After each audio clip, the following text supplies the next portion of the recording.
Hello and welcome. This is the overview of the entire course of Harmonizing with the Seasons, Yoga and Ayurveda.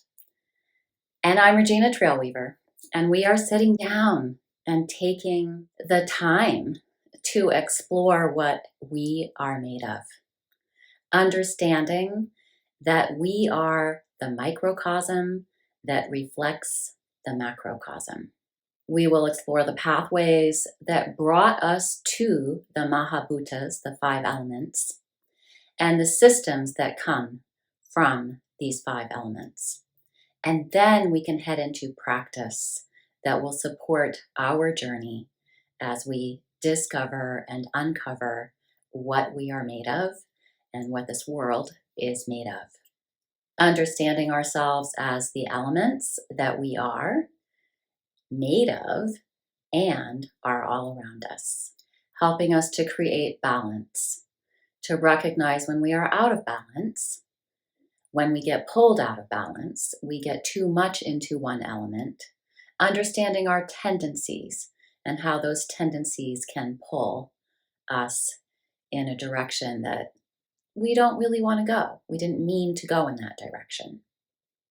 These tendencies can pull us out of our center, away from our dharma. We have to make an effort. We need to find some discipline to get back to our balanced, natural state, balanced with nature, balanced with our own natural flow.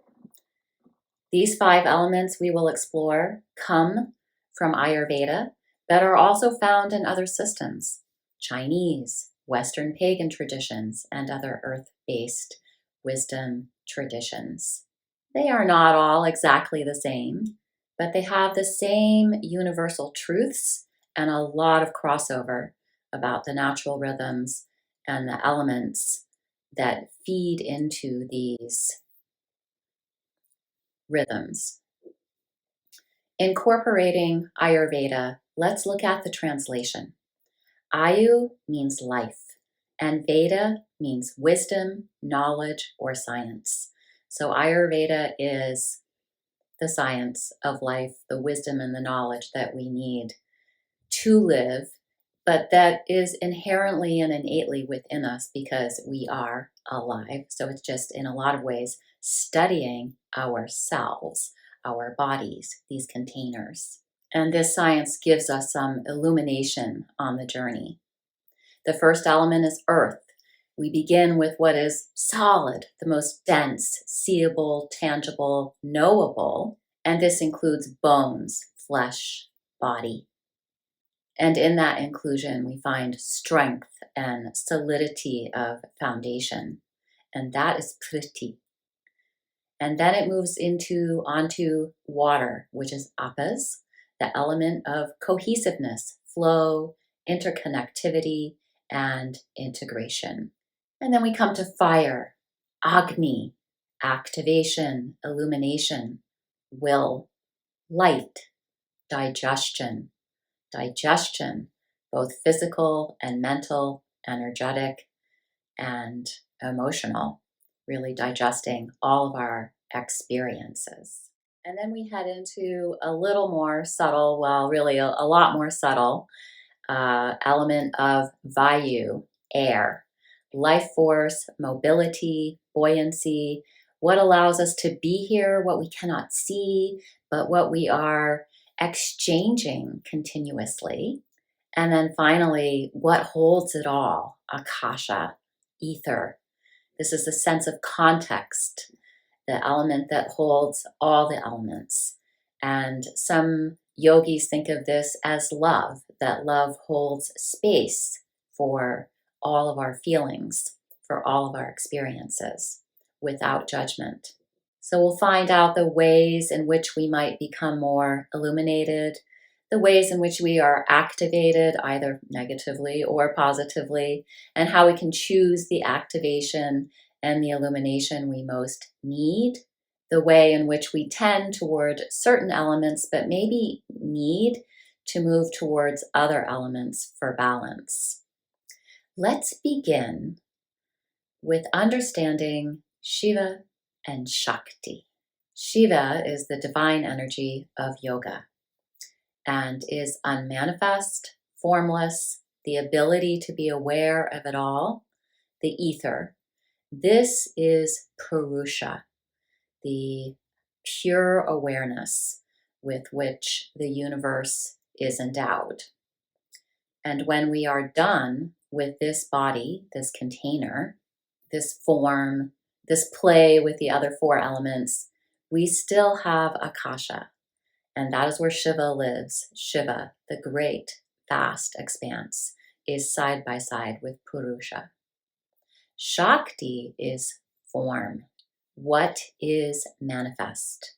Prakriti, what we are made from, what we make and express while we are here. And from Shakti, the 5 elements come, and also the vital essences, all the things that we are while we are here.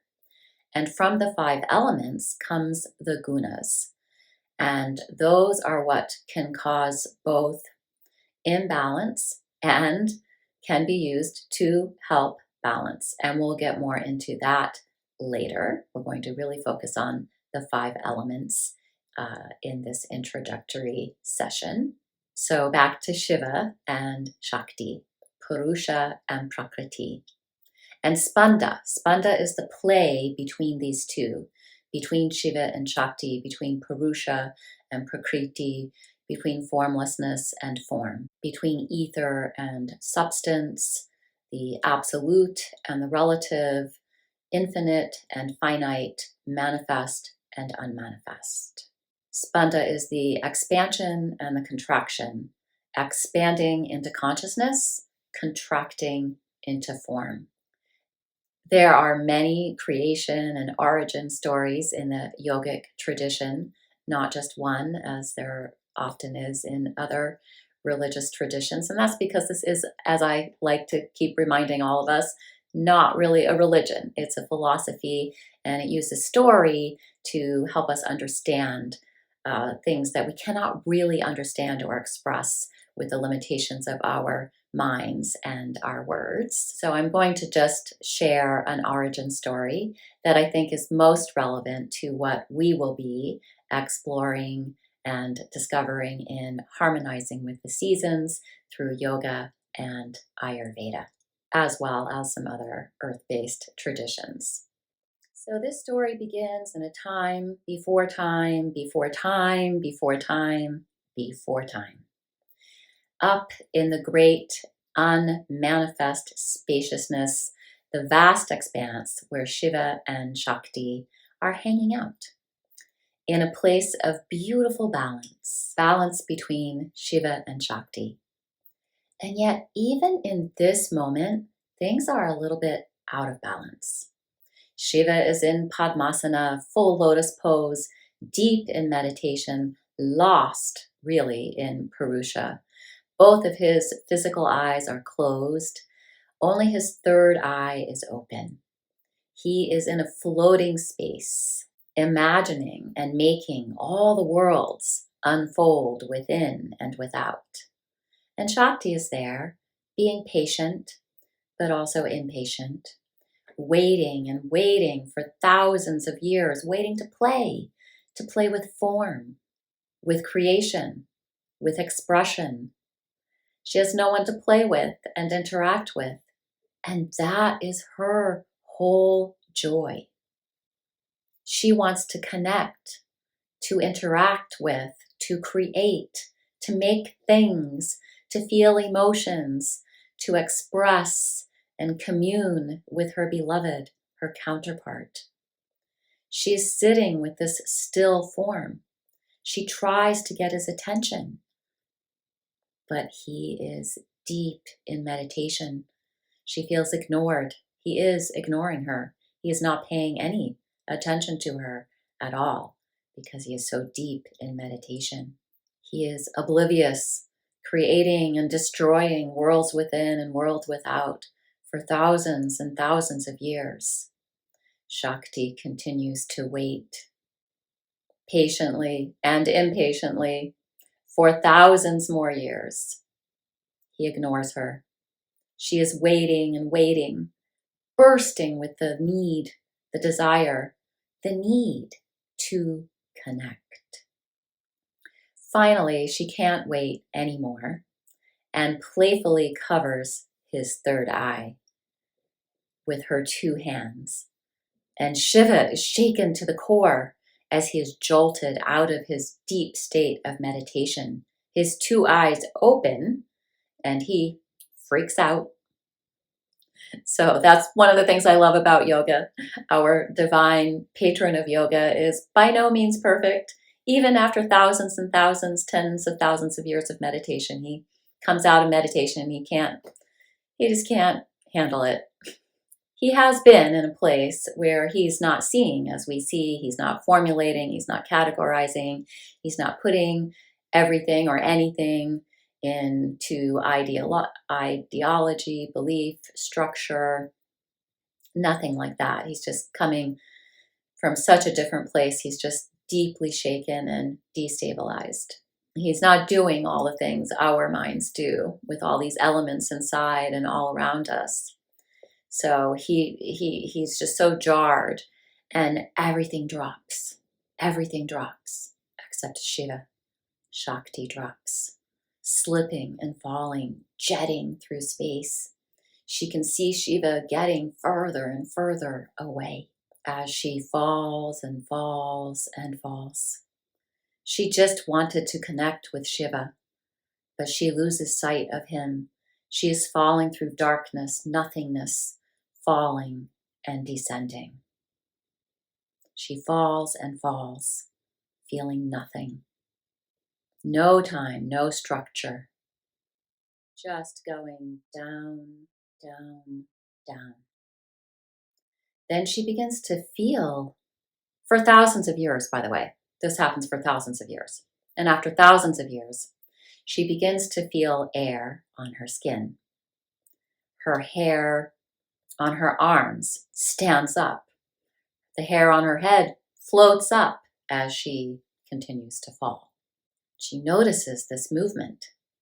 Thousands of years she's falling through the air. She feels Vayu. She notices this space in her lungs. This happens for thousands of years. Then she starts to feel friction. She notices it in the air. She starts to feel warmth on her skin, heat inside and outside, internal heat, but also external heat. Her eyes are lit up. She feels this illumination both from behind her eyes, but also coming in through her eyes. And she feels luminous. And she's falling through this fire of activation, Agni, not remembering anything from before. The before is all gone now. And she feels her own heat. This too takes a very long time. She then starts to feel molecules, a wetness, moisture. Her skin, her hair, her face, all wet, falling and falling through this for several thousand more years. She is falling through rain. She is falling like the rain. She is one with the rain. This is Appas. Her hair wet, her face wet. And this also goes on for thousands and thousands of years. Appas. Finally, eventually, she finds substance. She lands. Where she came from is long gone, and she has no memory of it anymore. She swims through the dirt, smelling it, licking it, rolling in the mud. She is in awe. Every grain of dirt is a whole world to her. She wants to have complete relationship with this. She walks and walks and walks until she finds a tree. She explores it. She digs in, finds the roots, explores the contours, the buds, the roots, and everything in between, all the grains of dirt. It is a whole world to her. She starts to notice her own bones, her flesh, her solidness. She feels herself, her body, as a reflection an expression, a manifestation of this dirt, this earthiness. She feels the power and the force of gravity, how it creates structure in her being. It is a wonder to her. She pushes into the earth and feels physics, the reverberation coming back up through her form, her flesh and bones. She feels a sense of nourishment and being fed. She finds a trickle of water and follows it as it widens and deepens into a river. She dives in and feels it in and all around her, within her and all around her. She swims and notices how it moves, how she floats. She notices how it moves around or penetrates hard spots, rocks, and earth, or creates a different path, until she arrives at what seems like an infinite ocean, and she flows out, and then waves back in. She goes out and comes back in with the tides and with the waves. She feels connected to all of it. She feels so much connection. And she notices how this connects with her moods, her thoughts, her feeling states. This is her relationship to appas. So first, when she's falling, she's just experiencing it. Now she's there, she's in it, she's having a relationship with each one of the elements. Eventually, she gets waterlogged and feels boundaryless, can't be sure where anything starts or anything ends, where she begins, where she ends. She is damp, cold, and heavy. She gets back to shore. She finds some rocks and some sticks. She starts to create friction. And suddenly there are sparks, there's heat, there's fire, illumination, Agni. She dances around it, creating the first fire ritual, the first worship of fire, the element of Agni. She watches the flames leap up and feels warmed. But she's also wondering, where does it go? It's here, something goes into it, fuels it, feeds it, but then it dissipates and has to go somewhere, but where? And it has to be fed again and again and again. She connects it to her own body, needing food, but then it gets integrated and eliminated, seems to disappear. But to where?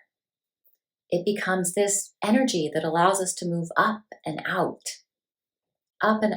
into the world. Where does it go?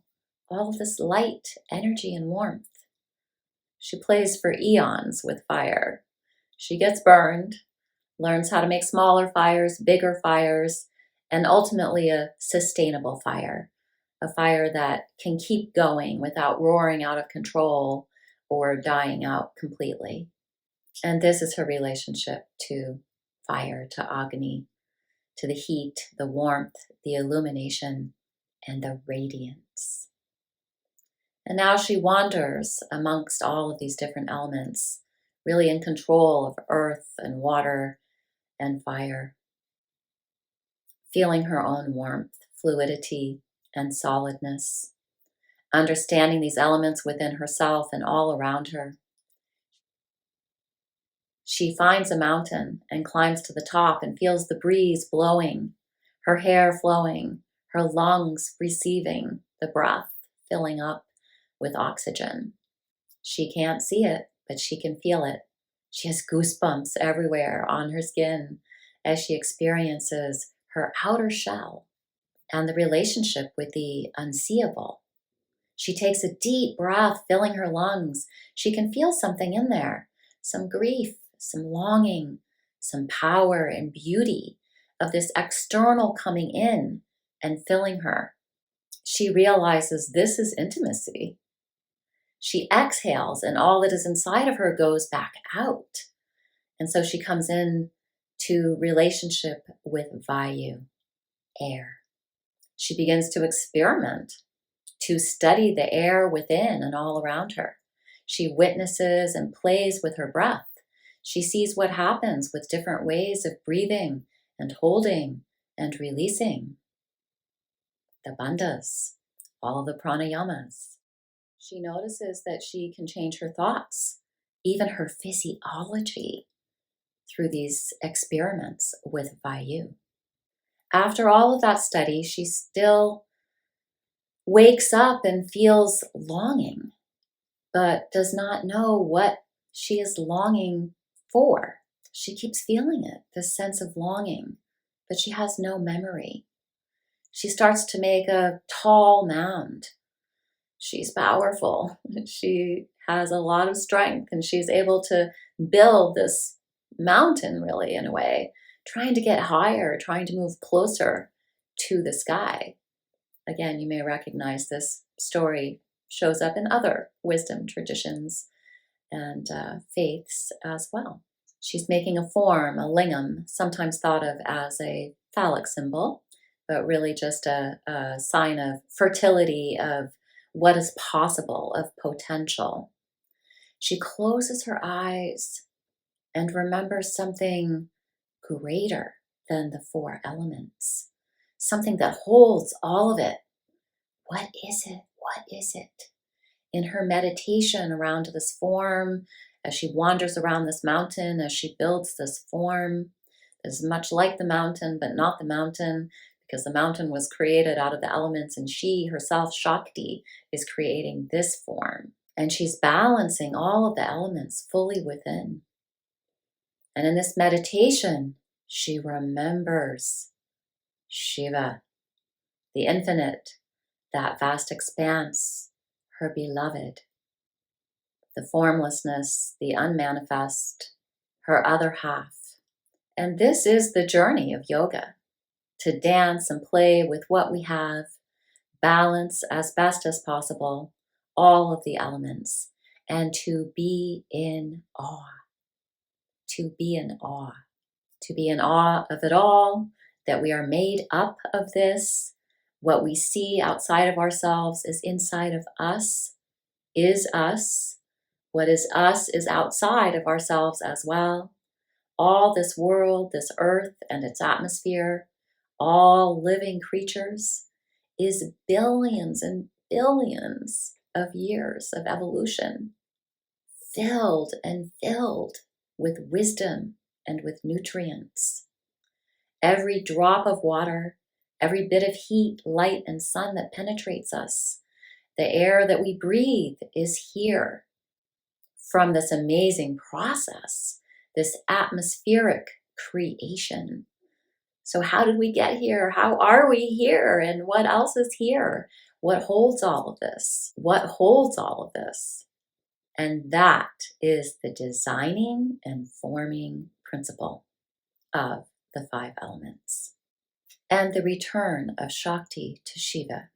Notice it is not a physical reunion, but it is a philosophical reunification, an understanding of a concept that is beyond form, but happened through form. Because these two lovers belong together, and without Shakti, Shiva is nothing. Pure awareness has nothing to play with without form. It is only when the unmanifest manifests, when the formless comes into form, that we can be expressed. Our journey is to embody these elements within ourselves and connect with them externally also.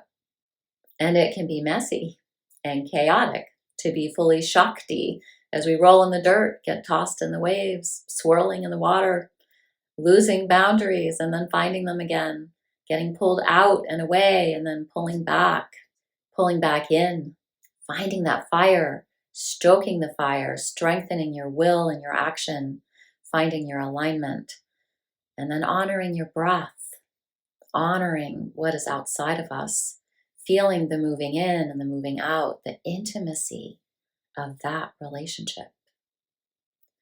What is in me moves out into the world, so we can stop hiding, stop protecting, stop shielding, stop playing a role.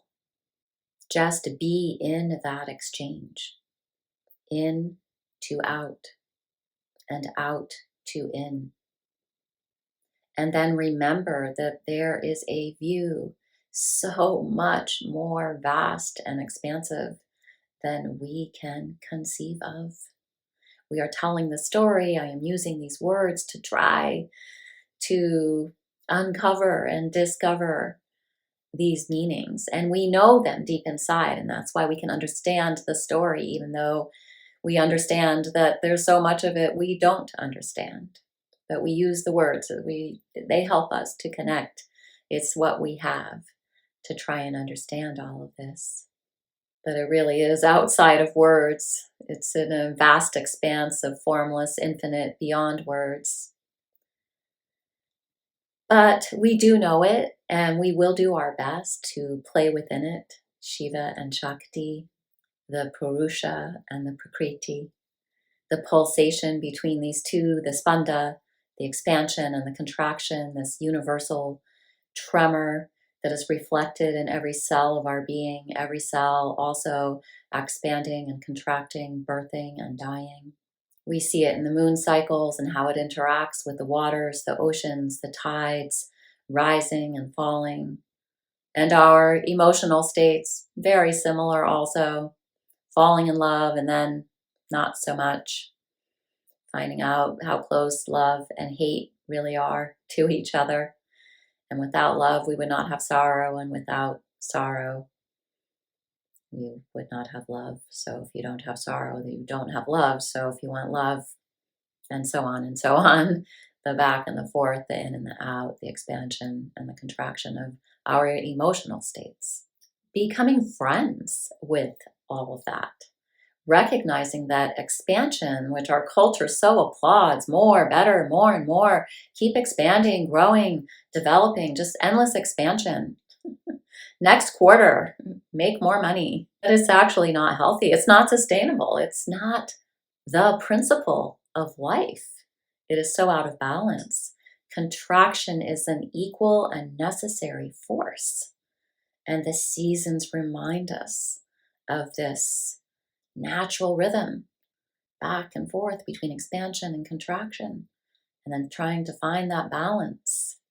The seasons remind us that there is a time to contract as well, and that is what brings balance, to move, whether gracefully or in a hot mess, between expansion and contraction, form and formlessness, manifest and unmanifest, limited and unlimited. So we'll play with this and create healing and sustainability here in our body. And the only way we can affect sustainable change outside of our bodies is when we understand that we are a complete and whole system unto ourselves, a complete and whole environment unto ourselves. Make this sustainable. Make this body sustainable. Recognize the wholeness that we already are. Then we can ripple that out into the world. If we don't do that, nothing else is going to happen. Notice what you put into this body, not just the food. Do notice that, but everything else too, all that information, the social media, music, entertainment, energy, all of it that is coming into you. And notice how it affects you. You are a complete and whole environment. And when you figure out sustainability here, that is going to emanate out into all spaces. You will embody the sustainability and wholeness that you want to see in the world around you. We are all things, and all things are us. So let's discover together how we can apply yoga. And I offer you my very simple and rudimentary understanding of Ayurveda. I will point you to resources if you wish to take the deep dive in.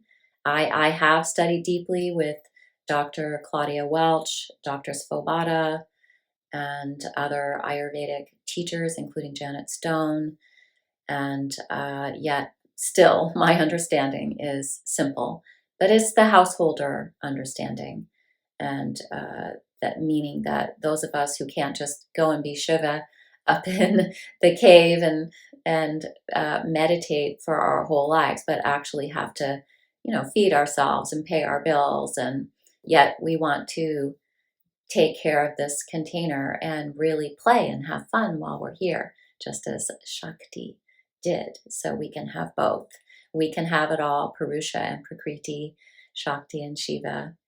And so that's the basis, the 5 elements. And then, as I said, we'll go on from there to understand some of the other principles of Ayurveda, and then we'll take that right onto the mat in our yoga practices of asana, pranayama, meditation, and the ethics. So, welcome. Thank you. So glad that you're here, and look forward to seeing you all throughout the year.